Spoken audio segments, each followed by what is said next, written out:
যে ধর্মগুরু অপমান করা হলো, আমি একজন বৌদ্ধ ধর্মগুরু হয়েও তাকে সম্মান করি। ভগবান গৌতম বুদ্ধ আমাদের বলেছেন, পূজা কুলাবাতে পূজাং বান্দাকু পাটি বান্ধানাং। যারা সম্মানীয় ব্যক্তিকে সম্মান করে, যারা পূজনীয় ব্যক্তিকে পূজা করে, তারা পূজা সম্মান লাভ করে থাকে। নবীজি কিরকম মানুষ ছিলেন আপনারা অনেকে জানেন। অনেকে মনে করেন যে নবীজি খুব কঠোর মানুষ ছিলেন। না, নবীজি হযরত মুহাম্মদ সাল্লাল্লাহু আলাইহি ওয়াসাল্লাম তিনি ছিলেন পয়গম্বর, মানুষের প্রতি অত্যন্ত দরদি। নবীজির এই আদর্শটা আমাদের কাছে উদ্দেশ্য, এই নবীজির এই আদর্শটা আমাদের কাছে আদর্শ। এই আদর্শের মধ্য দিয়ে নবীজি ভারত শুধু মক্কা মদিনা নয়, সারা বিশ্বকে ইসলাম ধর্মের মধ্যে প্রবর্তিত করেছিলেন। সেই নবীজির নামে কুরুচিকর মন্তব্য যাকে নিয়ে করলেন, মা আয়েশা। তিনি ছিলেন তৎকালীন সর্বশ্রেষ্ঠ গুণী বৌদ্ধ মহিলা। আপনারা অনেকে জানেন যে আমাদের নবীজির প্রায় 11 জন বিবি ছিল, তার মধ্যে সবচেয়ে কনিষ্ঠ ছিলেন আয়েশা মা। এই আয়েশা ছিলেন সবচেয়ে জ্ঞানী এবং গুরুগম্ভীর ভদ্র মহিলা, যিনি পবিত্র আল কোরআন নবীজির পরে এই ভারত মক্কা মদিনার মধ্যে তিনি আল হাদিসকে তিনি রপ্ত করেছিলেন এবং সেগুলো প্রসার করার দায়িত্ব নিয়েছিলেন সেই মা আয়েশা। তাদের দুজনকে নিয়ে করল মন্তব্য নূপুর শর্মা। ভাবনাটা হচ্ছে একটাই, ওরা জানে যে মুসলমানদেরকে যদি কোনোভাবে আঘাত করা হয়, যখন সিএ হলো আমরা আন্দোলন করলাম, এনআরসি হলো আমরা আন্দোলন করলাম, তার প্রতিবাদে বিভিন্ন সময় যখন বুলডোজার চালালো আমরা তবু শান্তিপ্রিয় আন্দোলন করলাম, তখন তারা দিলটা মারলো একদম নবীজির গায়ে, যাতে পুরো মুসলিম জনতা যেন কেঁপে ওঠে। কেঁপে ওঠে কি করবে?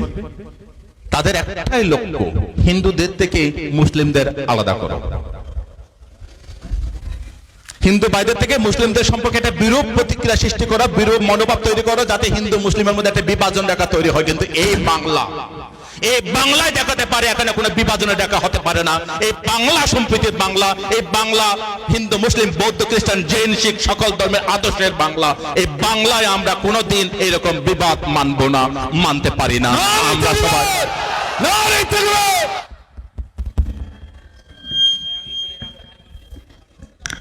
আমাদের ভালোভাবে জেনে নেওয়া দরকার। আমরা সকলেই জানি বৌদ্ধ ধর্মগুরু মাননীয় অরুণজ্যোতি মহাশয়, ইনি বৌদ্ধ ধর্মগুরু। ওনাকে পেয়ে আমরা অনেক ধন্য। উনি আপনাদের সম্মুখে বক্তব্য রাখছেন। বিসমিল্লাহির রহমানির রহিম।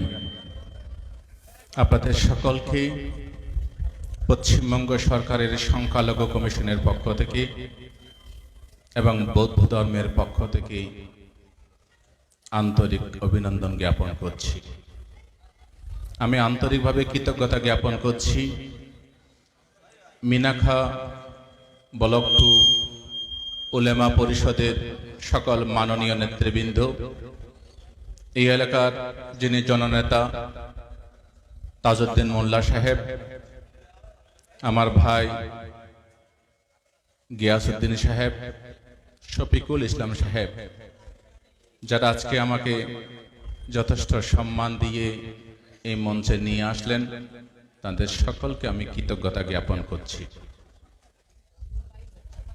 মঞ্চে উপস্থিত আছেন অনেক মাননীয় নেতৃবৃন্দ, রুহুল আমিন সাহেব, মাস্টার মশাই আছেন, আমাদের মুজাফফর হোসেন সাহেব, জিয়ারুল ইসলাম সাহেব সহ অনেক জ্ঞানী মানুষ, এবং আমার আগেই যিনি আপনাদের মনের মন্দিরে কথাগুলো এখানে উপস্থাপন করলেন, আমার বোন স্বপ্না অত্যন্ত সুন্দরভাবে আপনাদের কাছে তুলে ধরেছেন বর্তমান পরিস্থিতির প্রেক্ষাপটে। আপনারা যারা আমার প্রিয় মা বাবা ভাই ও বোনেরা উপস্থিত হয়েছেন, আপনাদের সকলকে আমি শুভেচ্ছা জানাচ্ছি। যে কারণে আজকের এই সভা, আনন্দ তো নয়, এই কারণে এটা অত্যন্ত কষ্টের। যে মানুষটাকে নিয়ে এরকম কুরুচিকর মন্তব্য করা হলো, সেই মানুষটি তো সাধারণ মানুষ নন, তিনি হচ্ছেন আমাদের মহান আল্লাহর প্রেরিত পুরুষ হযরত মুহাম্মদ সাল্লাল্লাহু আলাইহি ওয়াসাল্লাম। তার জীবন তার জীবন গাথা, তার জীবন প্রণালী, সে মক্কা মদিনা থেকে শুরু করে তাই তিনি যেভাবে আল্লাহর ওহী লাভ করেছিলেন, 27শে রমজানে যে কোরআন নাজেল করা হলো তার মাধ্যমে মহান আল্লাহ সে নবীজির জীবন যে অত্যন্ত সুন্দর, পবিত্র এবং সকলের মনোমুগ্ধকর, এবং তিনি শুধু ইসলাম ধর্মের নয়, তিনি সকল ধর্মের মানুষকে ভালোবাসতেন, তার অজস্র প্রমাণ রয়েছে। সেরকম মানুষ সম্পর্কে মন্তব্য করা, তাকে ছোট করার চেষ্টা করা, তার সম্পর্কে কুরুচিকর মন্তব্য করা, এটা শুধুমাত্র মুসলিম সমাজের উপর আঘাত নয়। এটা আমরা যারা ভারতবর্ষের সাধারণ মানুষ আছি, যারা সম্প্রীতির মানুষ আছি, যারা আমরা বিশ্বাস করি ভারতবর্ষে যতটুকু অধিকার হিন্দুদের রয়েছে ততটুকু অধিকার রয়েছে মুসলমানদের, সে মানুষগুলোর কাছে অত্যন্ত কষ্টের, অত্যন্ত বেদনার। তাই একজন বৌদ্ধ ধর্মগুরু হয়েও আমি মহামানব গৌতম বুদ্ধ, আপনারা অনেকে নাম শুনে থাকবেন, যে মহামানব গৌতম বুদ্ধ যীশু খ্রিস্টদের জন্মের প্রায় 600 বছর আগে এই ভারতবর্ষে সাম্যবাদ প্রতিষ্ঠা করেছিলেন, মানুষের মধ্যে ইকুয়ালিটি প্রতিষ্ঠা করেছিলেন, মানুষের মধ্যে হিউম্যানিটি প্রতিষ্ঠা করেছিলেন, মানুষের মধ্যে মানবাধিকারের সূচনা করেছিলেন।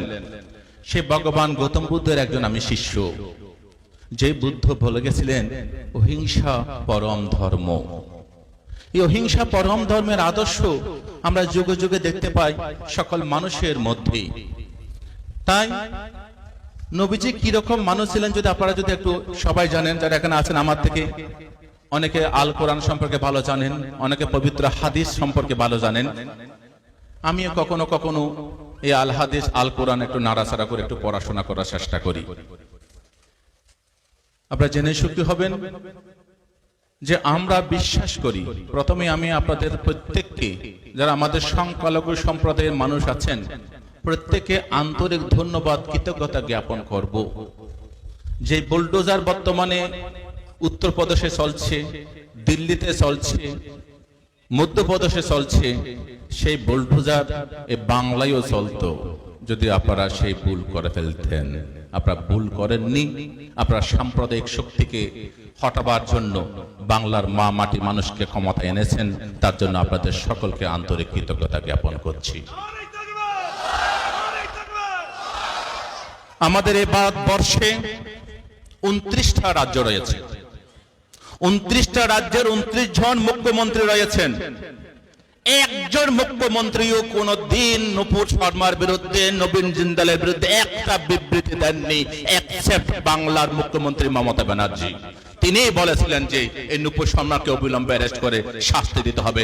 একমাত্র মুখ, সেটা হচ্ছে মমতা ব্যানার্জি, যিনি প্রত্যেক ধর্মের মানুষকে ভালোবাসেন। তাই তিনি নবীজির এই অসম্মানকেও তার টুইটের মধ্য দিয়ে তিনি প্রতিবাদ জানিয়েছিলেন, আর একজন মুখ্যমন্ত্রীও প্রতিবাদ করেননি। আজকে এই কথার মধ্য দিয়ে, নবীজিকে অসম্মানের মধ্য দিয়ে লাভটা কার হলো? সত্যি কি হিন্দুদের লাভ হয়েছে? যদি হিন্দুদের লাভ হতো, স্বপ্না বাদুড়ি এখানে এসে এত সুন্দর কথা বলতেন না। হিন্দুদের কোনো লাভ হয়নি। আমরা যারা ভারতবাসী এসে আমাদের লাভ হয়েছে না, তাও হয়নি। কারণ ভারতবর্ষের সুনাম, সুখ্যাতি, ভারতবর্ষের ঐতিহ্য, ধর্ম নিরপেক্ষতা, যে আমি যখন রাস্তা দিয়ে আসছিলাম তখন কোন একজন বক্তা বলছিলেন যে এই ভারতবর্ষের সংবিধান আমাদের বাবা সাহেব ডক্টর বি.আর. আম্বেদকর দিয়ে গেছিলেন, যে ভারতবর্ষের সংবিধানের সর্বধর্ম সমন্বয়ের কথা বলা হয়েছে, যে ভারতবর্ষের সংবিধানের সার্বভৌমত্বের কথা বলা হয়েছে, বা মানুষের স্বাধীনতার কথা বলা হয়েছে। সেই জায়গায় দাঁড়িয়ে আমরা প্রতি পদে পদে এখন ভারতবর্ষের এই সংবিধানকে পদানত করার চেষ্টা করছি আমাদের কেন্দ্রের সরকার, বিজেপি সরকার। কে কি খাবে, কে গরুর মাংস খাবে, কে ছাগলের মাংস খাবে, সেটা নির্ধারণ করে দেবে সরকার। কে চলবে, কে নামাজ পড়বে, কে মন্দিরে যাবে, সেটা নির্ধারণ করে দেবে সরকার। এটা সরকারের কাজ নয়। সরকারের কাজ হচ্ছে মানুষকে ভালোবাসা। ভারতবর্ষের সকল নাগরিক যারা এই ভারতবর্ষের ভোটাধিকার রয়েছে, এই ভারতবর্ষের নাগরিকতা রয়েছে, তাদের সকলের মান সম্মান, তাদের প্রাণের দায়িত্ব নিয়ে কাজ করার দায়িত্ব রয়েছে সরকারের। কে খাবে, কে পড়বে, কে কি বলবে না বলবে, তার দায়িত্ব সরকারের নয়। আমরা দুর্ভাগ্য 2014 সালে যে সরকার ইউপিএ কে ক্ষমতা থেকে সরিয়ে এনডিএ সরকার আসলো, আপনারা খেয়াল করেছেন? প্রথমে করেছিল এনআরসি, তারপরে করেছে সিএএ। এগুলো করার পরে তারপরে রামনবমী থেকে মসজিদে তেরঙ্গা পতাকা লাগানো, তারপরে শুরু করেছে জয় শ্রীরাম ধ্বনি দিয়ে আদিবাসী, সংখ্যালঘু, মুসলিম, দলিত বিভিন্ন জনকে বিভিন্নভাবে কষ্ট দেয়া। তারপর শুরু করেছে ধর্মগুরুকে নিয়ে অপমান করা। যে ধর্মগুরু অপমান করা হলো, আমি একজন বৌদ্ধ ধর্মগুরু হয়েও তাকে সম্মান করি। ভগবান গৌতম বুদ্ধ আমাদের বলেছেন পূজা কুলাবাতে পূজাং বান্দাকু পাটি বান্ধানাং। যারা সম্মানীয় ব্যক্তিকে সম্মান করে, যারা পূজনীয় ব্যক্তিকে পূজা করে, তারা পূজা সম্মান লাভ করে থাকে। নবীজি কিরকম মানুষ ছিলেন আপনারা অনেকে জানেন। অনেকে মনে করেন যে নবীজি খুব কঠোর মানুষ ছিলেন। না, নবীজি হযরত মুহাম্মদ সাল্লাল্লাহু আলাইহি ওয়াসাল্লাম তিনি ছিলেন পয়গম্বর, মানুষের প্রতি অত্যন্ত দরদি। আপনারা জানেন সেই সময় ইহুদিদের সাথে যে মক্কা মদিনার যে লড়াই চলছিল, ইহুদিরা ছিল আমাদের নবীজির প্রধান এবং প্রথম শত্রু। সেই এক ইহুদি ভদ্র মহিলা নবীজিকে একদম দেখতে পারতেন না। নবীজি যেদিন যে পদ্মরে প্রতিদিন নামাজ আদায় করতে মসজিদে যেতেন, সেই ভদ্র মহিলা কি করতেন? ইহুদি ভদ্র মহিলা তিনি প্রতিদিন দুনিয়ার নোংরা জিনিসগুলো সব রাস্তার মধ্যে নেফে দিতেন। কেন? নবীজি তো উঁচু পাক করে নামাজ পড়তে যাচ্ছেন, তার প্রতি মধ্যে যদি ময়লা থাকে তাহলে তার নাপাক হয়ে যাবেন, নামাজ জায়েজ হবে না। সেই ভদ্র মহিলা, ইহুদি ভদ্র মহিলা তাই ভাবতেন। কিন্তু নবীজি তিনি তো মন শুদ্ধ, অন্তর শুদ্ধ, তিনি গিয়ে নামাজ আদায় করতেন। প্রতিদিন তাই হতো, প্রায় চলছিল।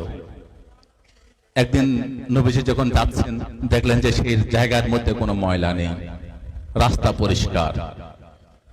নবীজি ভাবলেন কি হলো, এই ভদ্র মহিলা কোথায় গেলেন, যিনি প্রতিদিন আমার নামাজে যাবার পথে ময়লা ফেলতেন, কাদা ফেলতেন, নোংরা ফেলতেন। তিনি খবর নিলেন তিনি কোথায় থাকেন। চলে গেলেন সেই বৃদ্ধা বুড়িমার কাছে, গিয়ে বললেন, দেখলেন যে তিনি বিছানায় শায়িত। নবীজি বলছেন, মা তুমি কি অসুস্থ? বলছে, হ্যাঁ বাবা, তুমি কি? বলছে, আমি সেই হযরত মুহাম্মদ, যিনি প্রতিদিন নামাজ আদায় করতে যাওয়ার সময় তুমি নাপাক করার জন্য ময়লা ফেলতে। আজকে আমি দেখলাম রাস্তার মধ্যে কোনো ময়লা নেই, কোনো কাদা নেই। আমি বুঝতে পারলাম তুমি আর কোনো ক্ষতি হয়েছে, তোমার কোনো অসুবিধা হয়েছে, তাই তোমাকে আমি দেখতে ছুটে আসলাম। আমি আল্লাহর কাছে দোয়া করছি, মা তুমি সুস্থ হয়ে যাও, তুমি ভালো হয়ে যাও। এটাই হচ্ছে নবীজি। নবীজির এই আদর্শটা আমাদের কাছে উদ্দেশ্য, এই নবীজির এই আদর্শটা আমাদের কাছে আদর্শ। এই আদর্শের মধ্য দিয়ে নবীজি ভারত, শুধু মক্কা মদিনা নয়, সারা বিশ্বকে ইসলাম ধর্মের মধ্যে প্রবর্তিত করেছিলেন। সেই নবীজির নামে কুরুচিকর মন্তব্য যাকে নিয়ে করলেন, মা আয়েশা। তিনি ছিলেন তৎকালীন সর্বশ্রেষ্ঠ গুণী ভদ্র মহিলা। আপনারা অনেকে জানেন যে আমাদের নবীজির প্রায় 11 জন বিবি ছিল, তার মধ্যে সবচেয়ে কনিষ্ঠ ছিলেন আয়েশা মা। এই আয়েশা ছিলেন সবচেয়ে জ্ঞানী এবং গুরুগম্ভীর ভদ্র মহিলা, যিনি পবিত্র আল কোরআন নবীজির পরে এই ভারত মক্কা মদিনার মধ্যে তিনি আল হাদিসকে তিনি রপ্ত করেছিলেন এবং সেগুলো প্রচার করার দায়িত্ব নিয়েছিলেন সেই মা আয়েশা। তাদের দুজনকে নিয়ে করল মন্তব্য নূপুর শর্মা। একটু গভীর করে ভাবুন, যারা বুদ্ধিমান আছেন একটু গভীর ভাবে ভাবুন, কেন এটা হলো? এটা কি নূপুর শর্মা করেছে? না, নূপুর শর্মাকে দিয়ে কেউ করিয়েছে। খুব ভাববেন, ভাবনাটা হচ্ছে একটাই, ওরা জানে যে মুসলমানদেরকে যদি কোনোভাবে আঘাত করা হয়, যখন সিএএ হলো আমরা আন্দোলন করলাম, এনআরসি হলো আমরা আন্দোলন করলাম, তার প্রতিবাদে বিভিন্ন সময় যখন বুলডোজার চালালো আমরা তবু শান্তিপ্রিয় আন্দোলন করলাম, তখন তারা দিলটা মারলো একদম নবীজির গায়ে, যাতে পুরো মুসলিম জনতা যেন কেঁপে ওঠে। খেপে উঠে কি করবে?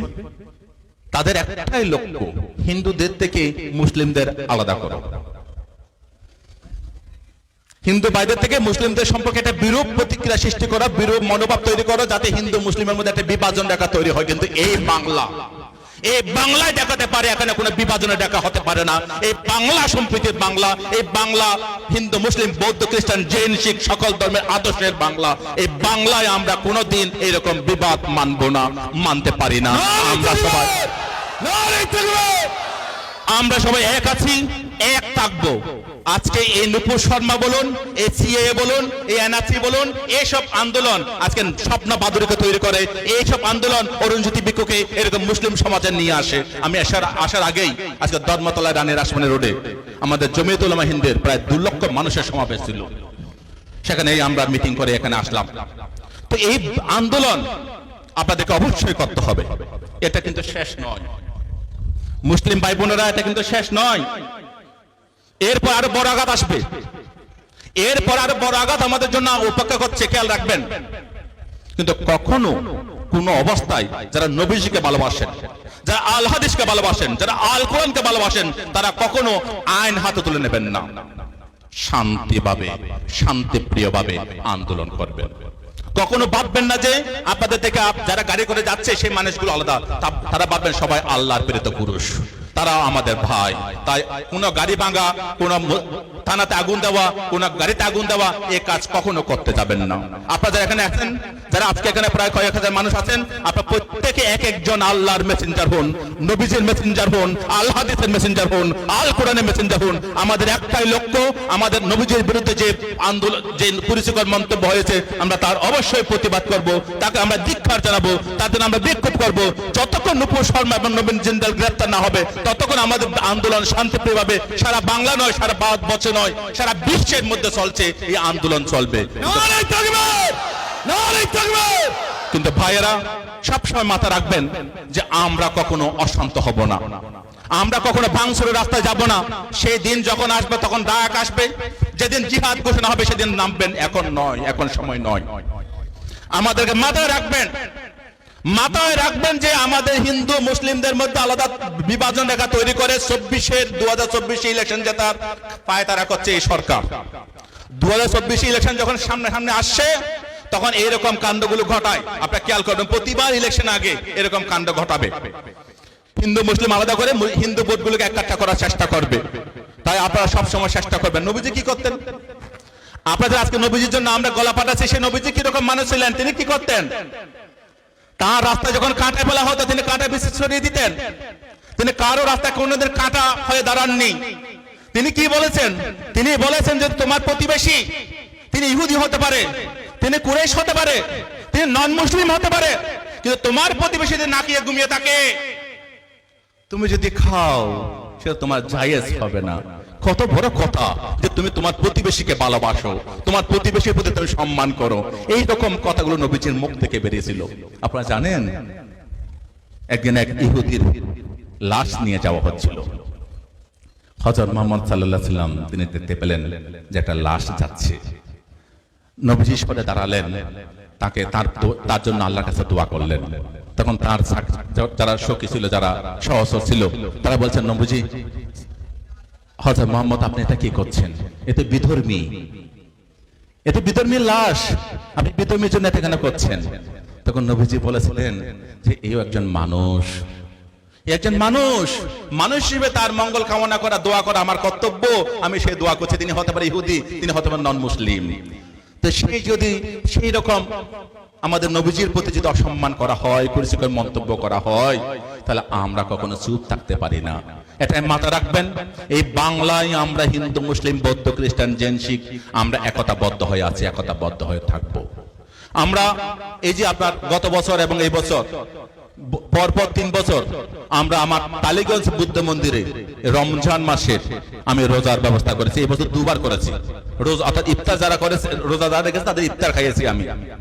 ইফতার আমিও নিজেও আমাদের এই ইফতারের বিভিন্ন জায়গায় সামিল হয়েছি। আপনারা দেখতে পাবেন এই বাংলায় যে সম্প্রীতি রয়েছে, এটা কিন্তু সারা ভারতবর্ষে কোথাও পাবেন না, তেমন নেই।